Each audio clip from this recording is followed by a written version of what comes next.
વાગરાના સારણમાં હિમાની કંપનીના પ્રદૂષણથી પાક બરબાદ. જીપીસીબીની કામગીરી સામે સવાલો. ધારાસભ્યની રજૂઆત બાદ તંત્ર દોડતું થયું.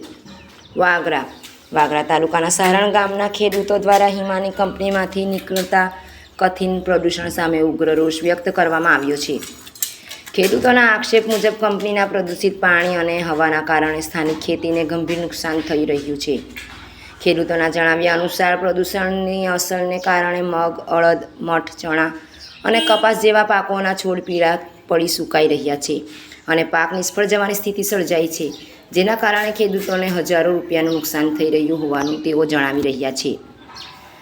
આ મામલે ખેડૂતો દ્વારા અગાઉ ભરૂચ જિલ્લા કલેક્ટરશ્રી અને વાગરા મામલતદારશ્રી લેખિત આવેદનપત્ર આપી પ્રદૂષણ અને યોગ્ય તપાસ થતાં કડક કાર્યવાહી કરવાની માંગ કરવામાં આવી રહી છે.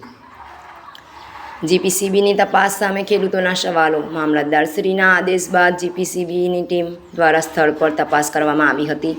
જોકે ખેડૂતો દ્વારા આ તપાસની પારદર્શિતા અંગે સવાલો ઉઠાવવામાં આવ્યા છે. ખેડૂતોનો આક્ષેપ છે કે તપાસ બાદ પણ પ્રદૂષણની સમસ્યા કોઈ નોંધપાત્ર ઘટાડો થયો નથી. ત્યારબાદ ન્યાયની આશાને સારણ ગામના ખેડૂત આગેવાનો વાગરાના ધારાસભ્ય શ્રી અરુણસિંહ રાણાએ રૂબરૂ મળ્યા હતા અને સમગ્ર મામલે રજૂઆત કરી હતી. ધારાસભ્યની રજૂઆત બાદ ફરી તપાસ. ખેડૂતોના જણાવ્યા મુજબ ધારાસભ્યશ્રીની રજૂઆત અને હસ્તક્ષેપ બાદ જીપીસીબીનું તંત્ર ફરી એકવાર સારણ ગામમાં તપાસ માટે પહોંચ્યું છે, જેના પગલે અગાઉ કરવામાં આવેલી તપાસની કામગીરી સામે પણ ખેડૂતો દ્વારા સવાલો ઉઠાવવામાં આવી રહ્યા છે. એક ખેડૂત આગેવાનને જણાવ્યું હતું કે જો શરૂઆતથી જ નિષ્પક્ષ અને યોગ્ય તપાસ કરવામાં આવી હોત તો ખેડૂતો આટલું મોટું નુકસાન ન થાત. ધારાસભ્યની રજૂઆત બાદ જ તંત્ર ફરી સક્રિય થયું છે, તે દુઃખદ બાબત છે.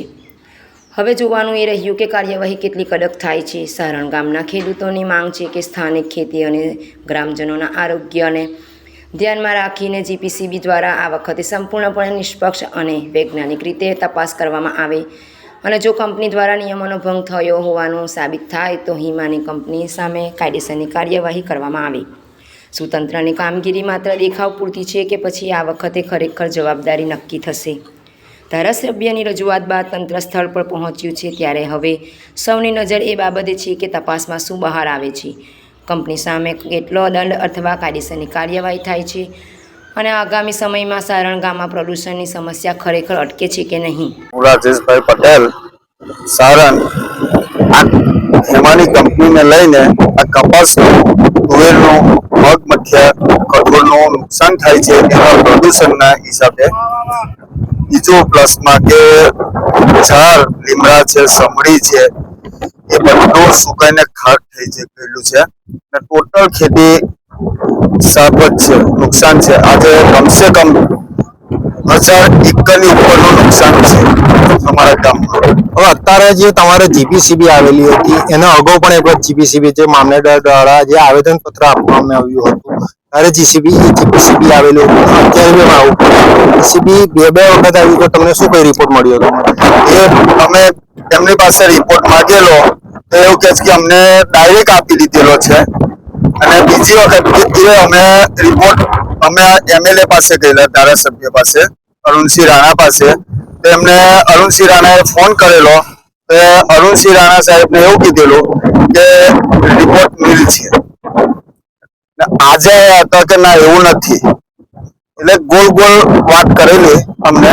આ વખતે અમે માંગણી કરેલી છે કે અગાઉનો રિપોર્ટ ને આ રિપોર્ટ બંને અમને કોપી મળવી જોઈએ.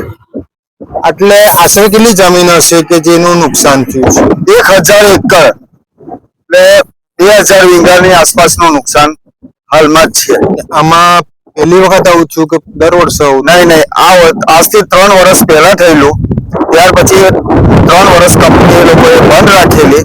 આ વર્ષે ચાલુ કરી 6-7 મહિનાથી, તો આ વર્ષે પાછું નુકસાન થયું છે. તમને જીપીસીબી એ અત્યારે કોઈક પ્રશ્નનો ઉકેલ કરવાનું કઈ કીધું છે? હા, ઉકેલ કારણ કીધું કે હવે આનું જે હશે અમે ફર્સ્ટ એનો ચોખ્ખો રિપોર્ટ અમે તમને જણાવીશું. તમે ધારાસભ્યશ્રીને મળીને જીપીસીબી ને બીજી વખત બોલાવી? હા, ધારાસભ્યને મળીને.